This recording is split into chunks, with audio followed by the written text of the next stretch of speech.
को नमस्ते। मैं परिवार, समाज, संस्था, समिति और संगठन, मनुष्य इन सबका सदस्य है। परिवार का, समाज का तो वो जन्मे से ही सदस्य है, लेकिन संस्था, समिति या संगठन का सदस्य वो स्वैच्छिक है। अपनी इच्छा से किसी उद्देश्य को लेकर के वो संगठन का सदस्य बनता है। तो क्या होता है, हमको संगठन से जुड़ना है या संगठन का सदस्य हैं, तो हम कई विचारधारा वाले लोग एक उद्देश्य को लेकर के जुड़ते हैं। तो उन उद्देश्यों में हमको उस उद्देश्य को प्राथमिकता देना चाहिए, ना कि हमारे निजी हित को। हमको सार्वजनिक कल्याण की भावना से प्रेरित होकर के एकजुट होना चाहिए। और संगठन चूँकि स्वैच्छिक है, अपनी इच्छा से जुड़े हैं और उसकी इच्छा है सब लोगों की जुड़ने की, तो जुड़े हैं, है ना। तो यहाँ पे बंधुत्व की भावना रखना चाहिए, आपस में मैत्री रखना चाहिए, प्रेम पूर्वक व्यवहार करना चाहिए। मतभेद होने पर भी मनभेद ना हो सकता है किसी मुद्दे पे हमें मतभेद हो जाए, लेकिन उस मुद्दे को छोड़ करके अगर कुछ नया चीज़ आती है, हम फिर मिल करके एकजुट हो सकते हैं, उद्देश्य को अंजाम दे सकते हैं। क्या होता है कि संगठन में भी सब उम्र में बड़े छोटे सब लोग जुड़े रहते हैं, तो मतभेद होने पर कभी कभी ज़्यादा हो जाता है।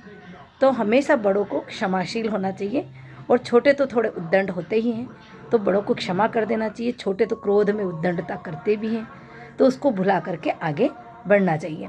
इसी संदर्भ में रहीम जी ने एक दोहा कहा है, उसको मैं कहना चाहूँगी। क्षमा बड़न को चाहिए, छोटन को उत्पाद, कह रहीम हरि का घटियो, जो भृगु मारी लात।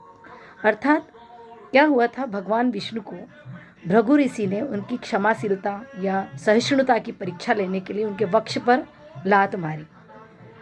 अब विष्णु जी तो प्रेम पूर्वक क्षमाशील थे ही। उन्होंने बोला कि भृगु ऋषि, आपको लगी तो नहीं, क्योंकि मेरा वक्ष क्या है, कठोर है, और तुम्हारे पैर बहुत नाजुक हैं। तो क्रोध के कारण भृगु ऋषि छोटे बने और क्षमाशीलता के कारण भगवान विष्णु बड़े कहलाए।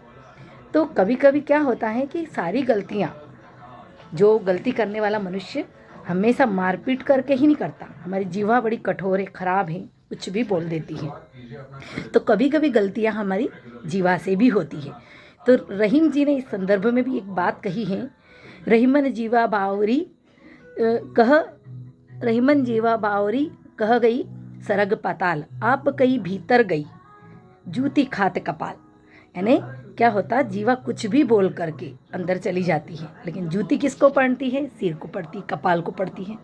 तो इसीलिए क्या होता है, महाभारत जैसा युद्ध हुआ, जैसे द्रौपदी ने दुर्योधन को कहा था अंधे का पुत्र अंधा, तो जीवा के कारण महाभारत युद्ध हुआ था।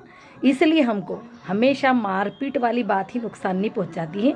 जीवा बड़ी खराब है, उस जीव को कंट्रोल रखना चाहिए, नियंत्रण में रखना चाहिए, और सोच समझ करके अपने विचारों को रखना चाहिए। कहीं हमारे बोले गए शब्दों से किसी के मन को ठेस तो नहीं पहुंची है, किसी को दुख तो नहीं हुआ है। इन बातों को ध्यान में रख करके हम सामूहिक कार्य कर सकते, संगठन के, संस्था के, समितियों के सदस्य होने के नाते हम कार्य कर सकते हैं। धन्यवाद।